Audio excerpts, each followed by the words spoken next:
ভাই আসসালামু আলাইকুম। ওয়ালাইকুম আসসালাম ভাই। কেমন আছেন ভাই? এই যে ভাই আছি, ভালো আছি। ভাই কি করছেন আপনি এখন? এই যে লাউ ডুগা উঠছি। লাউয়ের ডুগা উঠাচ্ছেন? জি।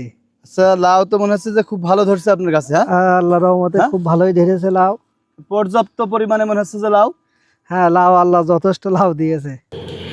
তো ভাই আপনি আসলে এই রাস্তার ধারে কিভাবে এই লাউয়ের চাষটা করলেন?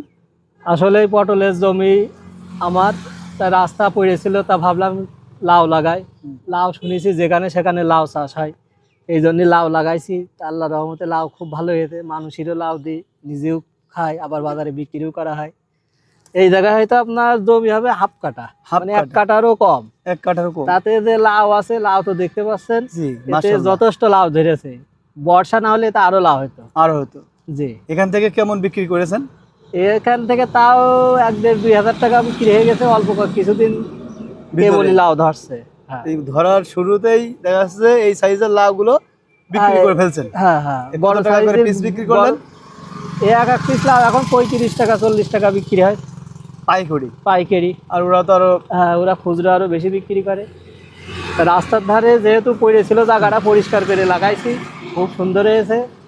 মানে পরিত্যক্ত ছিল জায়গাটা আর কি। হ্যাঁ হ্যাঁ, পরিত্যক্ত ছিল। আমাদের আসলে এই পরিত্যক্ত জায়গাগুলো এইভাবে চাষবাস করা উচিত। তাহলে হ্যাঁ, লাভবান হবে। লাভবান হওয়া যাবে।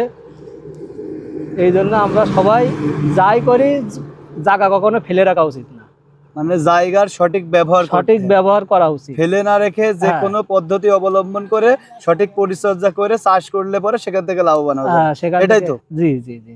সুপ্রিয় দর্শক, আমরা কিন্তু আমাদের কৃষক ভাইয়ের সাথে কথা বললাম রাস্তার ধারে পরিত্যক্ত জায়গায় তার পটলের জমির উপরে যে জায়গাটা এক কাঠারও কম, এই জায়গাটিতে চাষ করেছেন। মাশাআল্লাহ, খুব ভালো ফলন হয়েছে এবং এখান থেকে বাজারে বিক্রি করে লাভবান হয়েছেন, পাশাপাশি তার পারিবারিক চাহিদাটাও কিন্তু মেটাতে সক্ষম হয়েছেন। তো আপনারা যারা চাষবাস করেন, আপনাদের বাড়ির আশেপাশে বা ফসলের জমির আশেপাশে যে পরিত্যক্ত জায়গাগুলো রয়েছে, এইভাবে কিন্তু পরিত্যক্ত জায়গায় লাউয়ের চাষ করতে পারেন। এছাড়াও বিভিন্ন সবজির চাষ করে নিজের ভাগ্যকে পরিবর্তন করতে পারেন এবং আমাদের বাংলাদেশের কৃষিকে এক ধাপ এগিয়ে নিয়ে যেতে পারেন।